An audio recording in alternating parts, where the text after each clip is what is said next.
ఫాస్ట్గా వాళ్ళొద్దన్నా కానీ blood donate చేసి కళ్ళు తిరిగి పడిపోయా. చూసించాలి కానీ పక్కన లైక్ కింద ఫాలో చేసేయండి. కాలేజీలో బ్లడ్ డొనేషన్ క్యాంప్ పెట్టారంటే బ్లడ్ డొనేట్ చేయడానికి అయితే వచ్చా.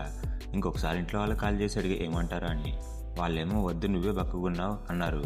ఇంకా ఫస్టే ఫిక్స్ అయ్యి వచ్చా కాబట్టి ఫస్ట్ వెయిట్ చెక్ చేసుకుని ఫామ్ ఫిల్ చేసి బ్లడ్ బ్యాగ్ తీసుకుని చైర్లో కూర్చున్నా. వీడొచ్చి బెల్ట్ వేసి చేయి కదిలేమన్నాడు. నీళ్ళు గుచ్చి చేతిలో బాల్ పెట్టిండు. ఫస్ట్ కొంచెం రైట్ హ్యాండ్లో బ్లడ్ తీసుకున్నారు. వాడు సరిగ్గా గుచ్చలేదని ఇంకోటి వచ్చి వేరే హ్యాండ్కి గుచ్చాడు. కొంచెం లెఫ్ట్ హ్యాండ్లో కూడా తీసుకున్నారు.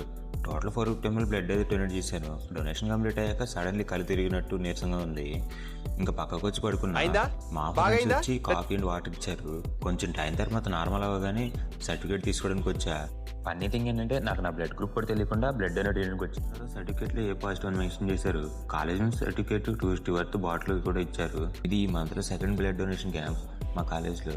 బట్ నా మైండ్లో ఒకటే డౌట్, మనం డొనేట్ చేసిన బ్లడ్ని హాస్పిటల్కి హెల్ప్ చేస్తున్నారేమో అని. బట్ మన బ్లడ్ వేరే వాళ్ళు లైఫ్ సేవ్ చేస్తే చాలు.